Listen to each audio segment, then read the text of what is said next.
मी म्हणून म्हटलं की जरा मशाल दिसू दे। कालच्या जाहीर कार्यक्रमामध्ये मला वाटतं एका मुलाखतीच्या दरम्यान उदय भाऊंनी जे सांगितलं तर मी हे पुन्हा एकदा स्पष्ट केलं पाहिजे की नरेश म्हस्के यांची मी भेट घेतली नाही, ती भेट झाली। ती कुठे झाली भेट?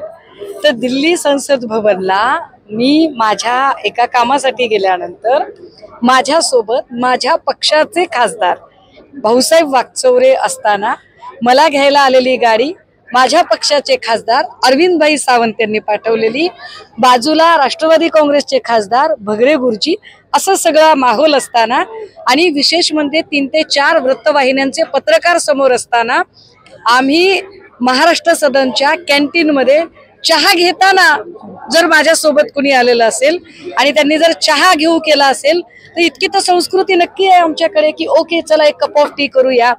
त्यामुळे ती भेट घेतली नाही, ती अतिशय अनाहूत भेट झाली।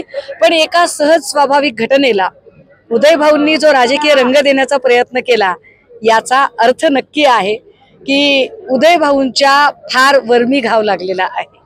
म्हणजे याचा अर्थ असा आहे की उदय भाऊ कळवळून गेलेले आहेत। मी कदाचित उदय भाऊंचे उपमुख्यमंत्री होण्याचे मनसुबे उधळलेत का असं मला आता वाटायला लागलेलं आहे।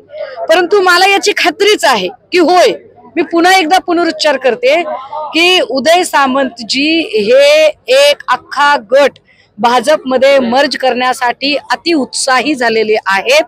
त्यांच्या हे पक्क लक्षात आलेलं आहे की आता अमित शहांचं पण, कारण अमित शहा या सगळ्या तोडफोडीचे शिल्पकार आहेत, तोडफोडीचे शिल्पकार असणाऱ्या अमित शहांनी सुद्धा जेव्हा झिडकारलेलं आहे अशा काळामध्ये आपण आपलं बघितलं पाहिजे।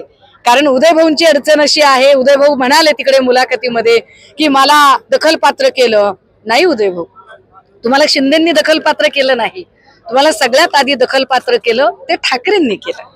त्याच्यानंतर तुम्ही राष्ट्रवादीत गेलात आणि मुत्सद्दी राजकारणी म्हणून तुम्ही ओळख करून घेतली। पण जसंही तुम्हाला कळलं की नाही आता सेना भाजप आहे आणि आपल्याला सत्ता मिळते, मग तुम्ही पुन्हा शिवसेनेत आलात, तेव्हा तुम्ही धुरंधर राजकारणी झालात। आणि त्याच्यानंतर शिवसेनेतूनही तुम्ही वाया सुरत गुवाहाटी जेव्हा गेलात तेव्हा तुम्ही हे सिद्ध केलं की तुम्ही सत्तेसाठी काहीही करू शकता। उदय भाऊ, तुम्ही सत्तेसाठी काहीही करू शकता। हे जसं 3 पक्ष बदलताना तुम्ही केलेलं आहे तसं उदय भाऊ, तुम्ही ज्यांनी तुम्हाला दखलपात्र केलं असं तुम्ही आज अत्यंत कृतज्ञतेने ओतप्रोत होऊन बोलत आहात, उद्या तुम्ही त्यांना सोडून एका क्षणात भाजपात उडी घेऊ शकता। कारण तुमच्या सोबत गोगावले असतील, संजय शिरसाट असतील, भुमरे असतील, असे किती भुसे असतील ज्यांच्या भोवताली चौकशीचे पाश आवळले जात आहेत आणि ज्यांना वाटते की आपला तारणहार भाजप आहे, अशा लोकांना घेऊन तुम्ही कधीही उडी मारू शकता याची आम्हाला खात्री आहे। फक्त माझी विनंती आहे उदय भाऊ, तुम्ही म्हणालात की नाही की मी तुमची बहीण आहे, तर बस तुमच्या उपमुख्यमंत्री पदाच्या शपथविधीला तेवढं मला बोलवा बरं का, आवडेल मला।